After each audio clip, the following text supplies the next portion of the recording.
આ મનુષ્ય જન્મ, મનુષ્યનું જીવન, મનુષ્યની દેહ ખૂબ જ અમૂલ્ય છે, દિવ્ય છે.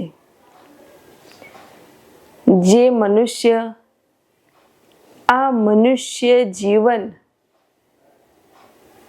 ની જે દિવ્ય શક્તિઓ છે તે શક્તિઓનો સદઉપયોગ કેવી રીતે કરવો તે જાણી લે છે ને તે મનુષ્ય મહાન પરમ માર્ગે પ્રયાણ કરી પરમ ગતિને પ્રાપ્ત કરી લે છે. મનમાં, બુદ્ધિમાં, ચિત્તમાં, ઇન્દ્રિયોમાં, આત્મામાં દરેકમાં શક્તિઓ છુપાયેલી છે અને દરેક મનુષ્ય એ શક્તિ વાપરે તો છે જ.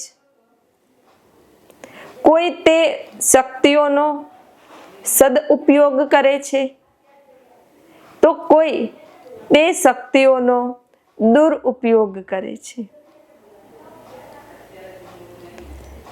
જે મનુષ્ય આ શક્તિઓનો સદઉપયોગ કરે છે તે સદઉપયોગના કારણે આ શક્તિઓ વિકસિત થાય છે અને વિકસિત થઈ તે મનુષ્યને મહાન બનાવી દે છે. જે મનુષ્ય આ શક્તિઓનો દુરુપયોગ કરવા લાગે છે તે નિમ્ન યોનિઓમાં જન્મ લીધા કરે છે.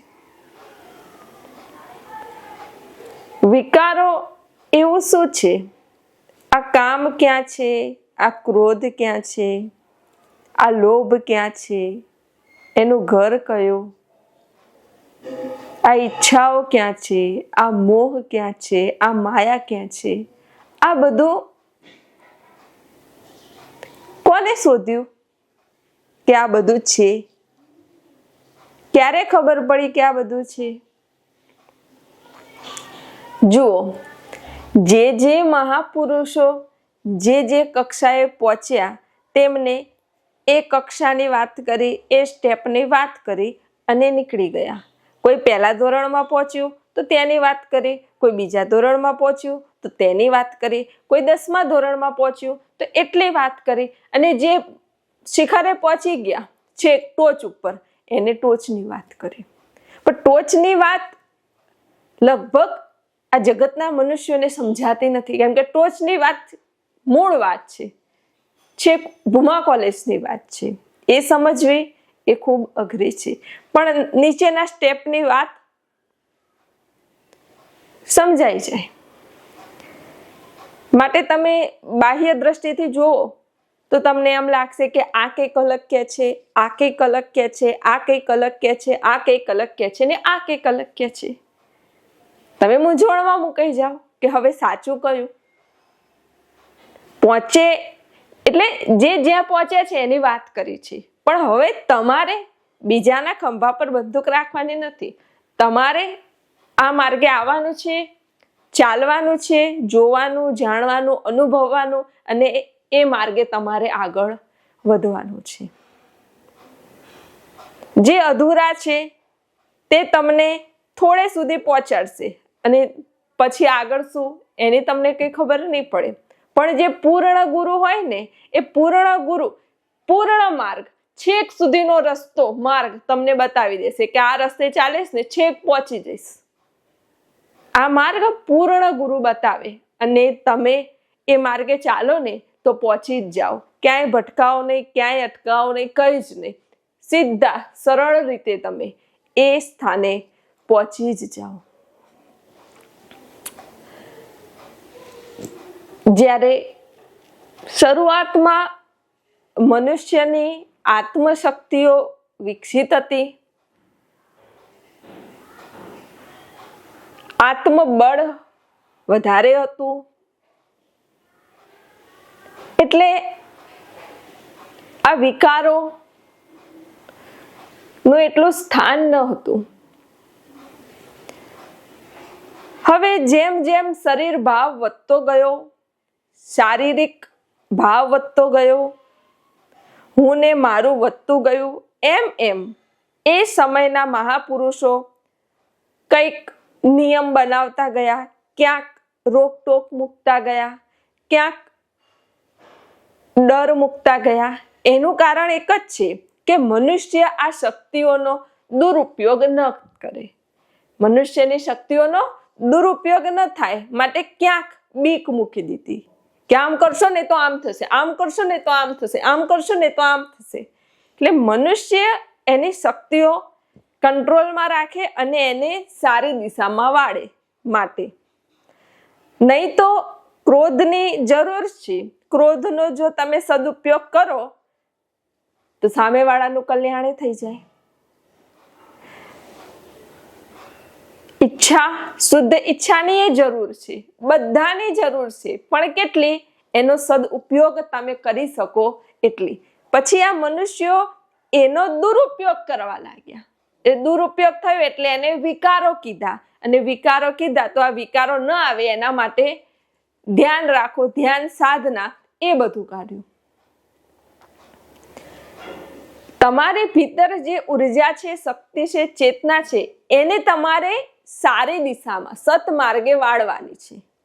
એ માર્ગે જો તમે વાળો અને સદુપયોગ કરો ને તો ભીતરમાં અદ્ભુત દિવ્ય શાંતિ જ છે, આનંદ જ છે, પ્રેમ જ છે, ઉર્જા જ છે. પણ ક્યારે? જ્યારે તમારા જીવનમાં કોઈ પૂર્ણ ગુરુ આવે અને પૂર્ણ ગુરુ તમને આ માર્ગ બતાવે, આ સકારાત્મક ઉર્જા સત્માર્ગ તમને બતાવે ને ત્યારે. નહીં તો આ શક્તિઓનો દુરુપયોગ થતા મનુષ્યની ભીતરમાં વિકારો, અવગુણોનો તો ઢગલો થઈ જાય છે.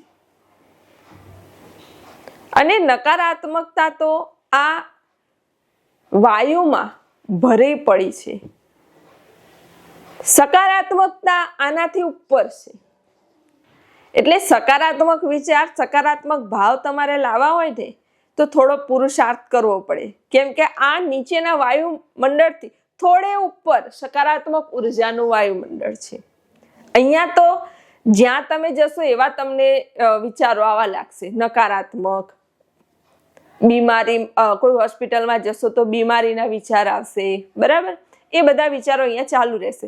પણ જ્યારે તમે આને ઉપર ઉઠશો, થોડા શરીર ભાવથી ઉપર ઉઠશો ને, એટલે તમે ઉપર વાયુમંડળમાં જે સારી ઉર્જા છે, સકારાત્મક ઉર્જા છે ને, એની સાથે તમે જોડાશો. અને એની સાથે તમે જોડાશો ને એટલે તમારી આજુબાજુ એક દિવ્ય આભામંડળનું નિર્માણ થશે. અને દિવ્ય આભામંડળમાં તમને શાંતિ, આનંદ, પ્રેમનો અનુભવ થશે. પછી આ નકારાત્મક વાતો, નકારાત્મક વિચારો, નકારાત્મક ભાવ તમને સ્પર્શી નહીં શકે. પછી તમે સારા, સકારાત્મક વિચાર, સકારાત્મક ભાવ, શુદ્ધ ભાવ, પ્રેમ, બસ આનંદ, ખુશી, પ્રસન્નતા એમાં જ રહેશો. પણ આ સકારાત્મક ઉર્જા સાથે જોડાવું કેવી રીતે? આ સકારાત્મક ઉર્જા સાથે જોડાવાનો માર્ગ કયો? જો સૌથી પહેલા શબ્દ એ બ્રહ્મ છે.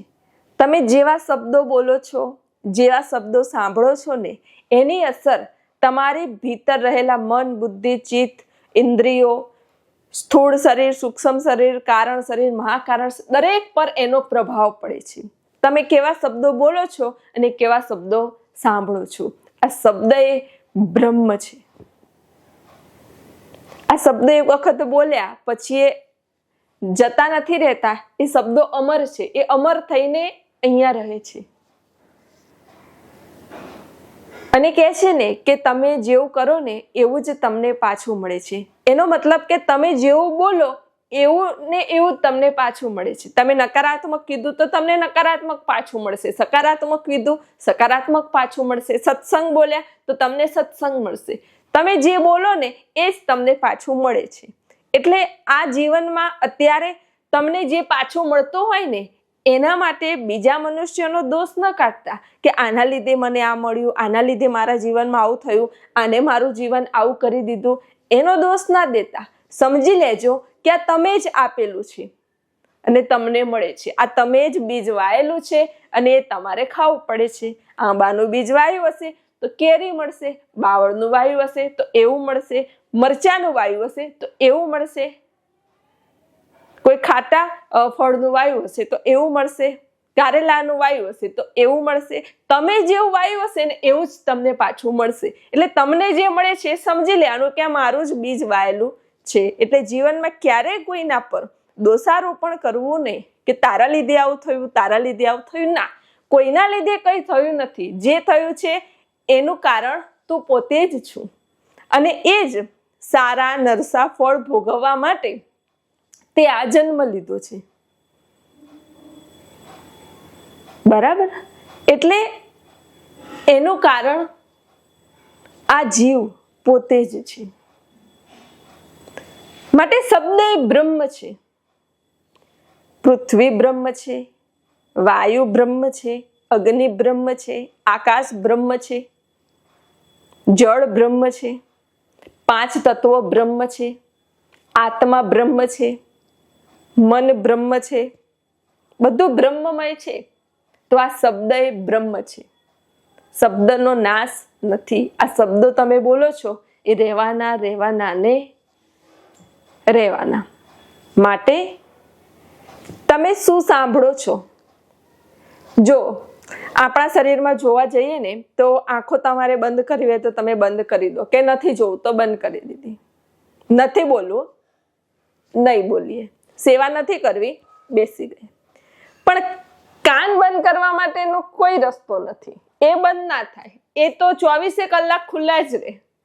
આંખો તો ચલો રાત્રે બંધ થાય, મોઢું રાત્રે બંધ થાય, પણ કાન એ તો ખુલ્લા ને ખુલ્લા જ રહે 24 કલાક. માટે જોવા જઈએ તો સૌથી મહત્વપૂર્ણ શું છે? કાન. 24 કલાક તમે ચાહો કે ન ચાહો એમાં શબ્દો આવ્યા કરે, અવાજ આવ્યા કરે, જે પણ આજુબાજુનો અવાજ હોય બધો આ કાનમાં આવ્યા કરે. એટલે એ બધી અસર તમારા ચિત્ત પર, તમારા મન પર થાય. એટલે મહાપુરુષો પહેલા ધ્યાન માટે, સાધના માટે, ભજન માટે ક્યાં જતા? વનમાં જતા, જંગલમાં જતા, પહાડમાં જતા, નદી કિનારે જતા. કેમ કે ત્યાં કાનમાં પ્રકૃતિનો અવાજ, પ્રકૃતિની ઉર્જા, પ્રકૃતિનું જે કંઈ થોડો ઘણો પાનનો અવાજ હોય, હવાનો અવાજ હોય કે પશુ પક્ષીનો અવાજ હોય એ જ આવતો. અને એના કારણે તેમને કોઈ વિચારો ના આવતા અને નિર્વિચાર સ્થિતિ જલ્દી પ્રાપ્ત થતી. જ્યારે અત્યારે તમે આ શહેરમાં બેસો અને ધ્યાન સાધનામાં બેસો તો આજુબાજુના મનુષ્યો બોલતા હોય એનો અવાજ આવે, કંઈ સેવા કરતા હોય એનો અવાજ આવે, બધા અવાજ તમારા કાનમાં જાય અને એ બધાથી હટીને ભીતર વળવું એ મનુષ્ય માટે થોડું મુશ્કેલ થઈ જાય. એના માટે સૌથી સરળતમ ઉપાય કયો છે કે સત્સંગ. તમને જો ધ્યાનમાં, સાધનામાં કે શાંતિથી બેઠા હોય ત્યારે ખૂબ વિચારો આવતા હોય, બરાબર, કોઈના પ્રત્યે કઈ રાગ દ્વેષ હોય, ઈર્ષા હોય, કઈ જે પણ હોય, મનમાં કંઈક વંટોળ ચાલતું હોય અને કઈ અમુકને એવું થતું હોય કે કઈ ગમતું નથી, આમ તેમ, એ સમયે તમારે શબ્દ બ્રહ્મ છે તો સત્સંગ સાંભળો. સત્સંગ સાંભળવાનું રાખો. જેટલો તમે સત્સંગ વધારે સાંભળશો ને એટલું જ ભીતરમાં તમારું શુદ્ધિકરણ થશે અને આ મન, બુદ્ધિ, ચિત્ત, ઇન્દ્રિયો એ બધામાં જે નકારાત્મકતા પડેલી છે એને દૂર થશે. અને જો તમે આ બ્રહ્મનું જ્ઞાન, આ બ્રહ્મ સાક્ષાત્કાર, આ આત્મ સાક્ષાત્કારનું જ્ઞાન જો તમે સાંભળશો તો જેવું સાંભળશો એવું તમે બોલશો. એનાથી તમારા વાણીમાં સુધારો થશે, તમારા શબ્દોમાં પરિવર્તન થશે અને એ પરિવર્તનના કારણે તમારું આભા મંડળ પણ ચોખ્ખું થશે, સકારાત્મક થશે, સારું થશે. માટે જો સારું સાંભળશો તો જ સારું બોલી શકશો. તમે જોયું, જે જેવું સાંભળતું હોય ને એના શબ્દો એવા જ હોય. કોઈ વેખરી વાણી સાંભળતું હોય તો એના શબ્દો એવા જ હોય. કોઈ મધ્યમ વાણી સાંભળતું હોય તો એના શબ્દો એવા જ હોય. કોઈ પરાવાણી સાંભળતું હોય ને તો એના શબ્દો એવા જ હોય, પરાવાણી જેવા જ હોય. જેવું તમે સાંભળશો એવું જ તમે બોલશો, એની અસર તમારી ભીતરમાં થાય છે. માટે શબ્દ બ્રહ્મ છે. જેટલો બને એટલો સત્સંગ સાંભળો. સવારમાં વહેલા જાગીને સૌથી પહેલા સત્સંગ સાંભળો, પછી જ દિવસની શરૂઆત કરો. તો આખો દિવસ એ સત્સંગના શબ્દો, એ સત્સંગની ઉર્જા, એ સત્સંગનું ચૈતન્ય તમારી ભીતર રહેશે અને આખો દિવસ તમારો આનંદમય, પ્રેમમય, ઉર્જામય વ્યતીત થશે. માટે તમારે ભીતર જે શક્તિઓ રહેલી છે એ શક્તિઓનો સદુપયોગ કરવાનો છે. એ શક્તિઓને યોગ્ય દિશામાં જો વાળવામાં આવે તો એ શક્તિઓ દ્વારા મહાન કાર્યો થાય છે. તમે જોયું, કોઈ નાની ઉંમરમાં ખૂબ સારી પેઇન્ટિંગ બનાવતું હોય, કોઈ સરસ ગાતું હોય, કોઈ સરસ નૃત્યમાં ખૂબ આગળ હોય, કોઈ રમત ગમતમાં આગળ હોય, તો એ લોકોએ શું કર્યું, નાનપણથી જે શક્તિને વાળી અને એ રચનાત્મક કાર્યોમાં, ક્રિયાત્મક કાર્યોમાં એને વાળી, એટલે એ માર્ગમાં આગળ ગયા, આગળ પહોંચી ગયા. બાળપણથી જે શક્તિઓને તમે વાળો ને, તો એ શક્તિઓ દ્વારા વિવિધ અલૌકિક દિવ્ય મહાન કાર્યો થાય. બાળપણથી એ શક્તિઓને વાળી હોય તો એ શક્તિઓ દ્વારા જ ભજન પ્રાગટ્ય થાય, કોઈ પુસ્તક લખે, કોઈ ગીત લખે, કોઈ ગઝલ લખે, બરાબર, કોઈ અદ્ભુત અને દિવ્ય જ્ઞાન લખે. એ શક્તિઓ દ્વારા જ થાય. પેલી શક્તિઓ વ્યર્થ વેડફાઈ જતી હતી, એના કારણે એને યોગ્ય દિશામાં વાળી તો એનાથી અદ્ભુત અને દિવ્ય કાર્યો થયા. તો તમે પણ તમારા જીવનમાં આ શક્તિઓને યોગ્ય દિશા આપો અને એ દિશામાં જો આ શક્તિઓ વળશે ને તો અલૌકિક અને દિવ્ય કાર્યો તમારા હાથે થશે. નહીં તો આ શક્તિઓ એમ પણ વપરાવાની જ છે, નકારાત્મકમાં એ વપરાઈ જવાની છે. એના કરતાં દિશા હોય તો તમારા જીવનને પ્રકાશમય, ઉજાસમય બનાવવામાં આ શક્તિઓનો સૌથી મોટો મહત્વનો ફાળો છે.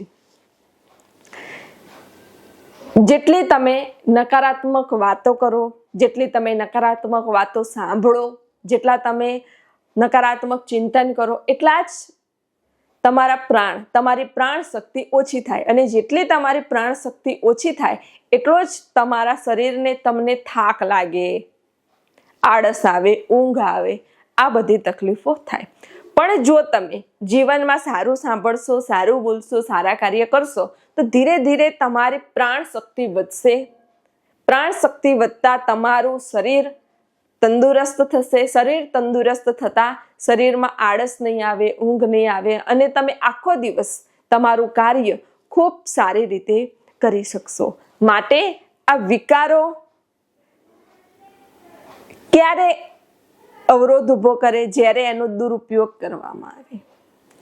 કોઈની પાસે ખૂબ બહુ બધું ધન આવી ગયું, બરાબર, અને એને એ ધનનો દુરુપયોગ કર્યો, બરાબર ઉપયોગ ન કર્યો, અને પછી એને ખબર પડી કે આ ધનથી તો મારો મેં દુરુપયોગ કર્યો અને બરાબર થયું નહીં, અને છેલ્લે તેને ખૂબ પસ્તાવો થયો. એટલે એને શું કીધું કે વધારે પડતો ધનનો સંગ્રહ કરવો નહીં, વધારે પડતું ધન ભેગું કરવું નહીં, એને દાન આપી દેવું કે સારા કાર્યમાં વાપરવું, એને એવું કીધું, બરાબર. પણ વધારે પડતું ધન કોના માટે નુકસાનકારક છે? જેના જીવનમાં એ ધનને ક્યાં વાપરવું એની કઈ યોજના નથી, કોઈ દિશા નથી, એને કઈ ખબર નથી, એના માટે એ ધન એટલું બધું બરાબર નથી. જેની પાસે યુક્તિ નથી, યોજના નથી, કે જેને ખબર નથી કે મારે શું કરવું, એની માટે એટલું બધું ધન બરાબર નહીં, એ દુરુપયોગ કરી દેશે. પણ ખૂબ વધારે ધન હોય અને જો એને ખબર હોય કે આ ધનને મારે ક્યાં વાપરવું, કેવી રીતે વાપરવું, ક્યાં એનો સદુપયોગ કરવો, કેવી રીતે કલ્યાણ માટે વાપરવું, એના માટે ગમે તેટલું ધન હોય તો એના માટે અદ્ભુત અને દિવ્ય જ છે, એ સદુપયોગ જ કરશે. એના માટે તો સારું જ છે. સારું કોના માટે નથી? જેને એનો સદુપયોગ કરતા આવડતો નથી, એના માટે નથી સારું. અને જેને આવડે છે એના માટે અદ્ભુત અને દિવ્ય છે. એવી જ રીતે ક્રોધ કોના માટે નુકસાનકારક છે?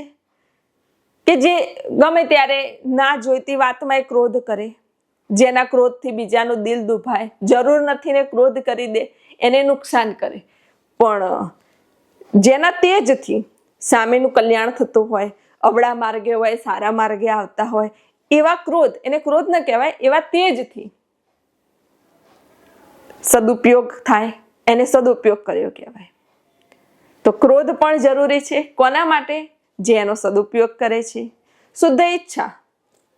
હવે ઈચ્છાઓ ઘણી બધી હોય. કોઈ નાશવંતની ઈચ્છાઓ કરે, કોઈની ઈચ્છાઓથી પતન થઈ જાય, નાશે થઈ જાય. તો એટલે કહેવામાં આવ્યું કે વધારે પડતી ઈચ્છા ન કરવી. કોને ન કરવી? જેને હજુ ખબર નથી, કઈ ખબર નથી, જીવનની ખબર નથી, મનની ખબર નથી, બુદ્ધિની ખબર નથી, ઇન્દ્રિયોની ખબર, એને કોઈ ઈચ્છા ન કરવી, એવું કીધું કે ઓછી ઈચ્છા રાખવી. બરાબર? કેમ કે ખબર છે કે દુરુપયોગ કરશે. પણ જેને બધી ખબર છે, જેનામાં આવડત છે, જે શુદ્ધ ઈચ્છા, પવિત્ર ઈચ્છા દ્વારા વિશ્વ કલ્યાણ કરે છે, એના માટે ઈચ્છાઓ સદુપયોગ સારી છે. તો આ વિકારો ક્યાં સુધી વિકારો છે? જ્યાં સુધી તમે એનો દુરુપયોગ કરો છો. બાકી તમે સદુપયોગ કરો તો એ પણ તમને પરાકાષ્ઠાએ પહોંચાડી દે છે. એટલે આ બધાનો સદુપયોગ કરવાનો છે, દુરુપયોગ નહીં. એટલે જેને દુરુપયોગ કર્યો એને કીધું કે આવું નહીં કરવાનું. પણ જેની પાસે છે અને જેને સદુપયોગ કરતા આવડે છે, એની માટે તો એ પણ અદ્ભુત અને દિવ્ય છે. અને હકીકતમાં જેટલી બાહ્ય દ્રષ્ટિ થઈ, જેટલો શરીર ભાવ થયો, જેટલું હું ને મારું થયું, જેટલું આ મારું મારું મારું થયું, એ જ દુઃખનું કારણ થયું ને. બાકી તો જોવા જઈએ તો ભીતર આત્મ તત્વ એક છે. આ 5 તત્વો છે, છઠ્ઠું આત્મ તત્વ છે. પ્રાણ જુઓ, પ્રાણની ક્રિયા જુઓ, આ શ્વાસ જુઓ.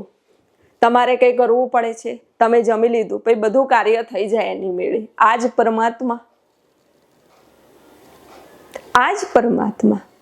તમને આજનો દિવસ મળ્યો, એના માટે પરમાત્માને ખૂબ ધન્યવાદ આપ્યો કે આજે હું જીવું છું અને મને આજનો દિવસ મળ્યો. એટલે દરેક દિવસ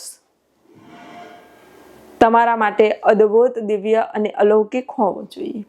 તો જ જીવનમાં તમારી પ્રગતિ થશે, તમે આગળ વધશો દરેક દિવસ. એટલે દરેક દિવસને ઉત્સવ જેમ આવકાર આપો, આનંદની જેમ આવકાર આપો, દિવ્ય ઉર્જાથી આવકાર આપો, જેથી ભીતર રહેલા પરમાત્મા, જે ભીતર બેઠા છે, એ રાજી થાય. આ પરમાત્મા, આ સદગુરુ કોઈ વ્યક્તિ નથી, પણ વિશ્વવ્યાપક શક્તિ છે. આ વિશ્વવ્યાપક શક્તિને જ્યારે તમે ઓળખી લો ને, ત્યારે તમારા જીવનમાં બધું જ સારું સારું અને સારું જ થાય છે. જ્યારે પણ તમારા જીવનમાં કોઈ નકારાત્મક ઘટના ઘટવાની હોય, કોઈ એવું થવાનું હોય, એની પહેલાં આ વિશ્વવ્યાપક શક્તિ તમને જણાવી દેશે કે ઊભા રહો, આમ ના કરશો, આ રીતે કરો. અને જો તમે એ દિવ્ય શક્તિઓનું સાંભળશો ને, તો તમારા જીવનમાં તમારી જય જ થશે. કદી પણ તમારી પરાજય થશે નહીં. પણ આવશ્યક છે કે ભીતર રહેલા જે ઈશ્વર છે, એ ઈશ્વરને તમે ઓળખો, એ ઈશ્વરને તમે જાણો. એ ઈશ્વર બોલે છે, એ ઈશ્વરને સાંભળો. અને જો એ ઈશ્વરનો અવાજ તમને સાંભળતા આવડી ગયો ને, તો એ ઈશ્વર, એ જ તમારા સદગુરુ છે, એ જ તમારા પરમાત્મા છે. અને એ હર પળે, હર ક્ષણે તમને રસ્તો બતાવે છે, તમને રાહ બતાવે છે, તમને દિશા બતાવે છે, તમને ચેતવે છે. અને એનું કીધું જો તમે કરશો ને, તો જીવનમાં હર હંમેશ આનંદ આનંદ અને આનંદ જ થશે. માટે ઈશ્વરને ઓળખો, ઈશ્વરને જાણો, ઈશ્વરને સાંભળો. શાંતિથી બેસો અને ભીતર રહેલા ઈશ્વરને સાંભળો. એ પણ કંઈક બોલે છે. આ નાશવંત સંસારનું, આ મનુષ્યનું નેગેટિવ ક્યાં સુધી સાંભળતા રહેશો? જેના આધારે, જેના લીધે તમે જીવંત છો, જાગ્રત છો, એ ઈશ્વરનો સાંભળો, એ ઈશ્વરને ઓળખો. તો જ તમારો મનુષ્ય જીવન સાર્થક થશે. આપ સર્વના હૃદયમાં બિરાજમાન પરમાત્માને પ્રણામ.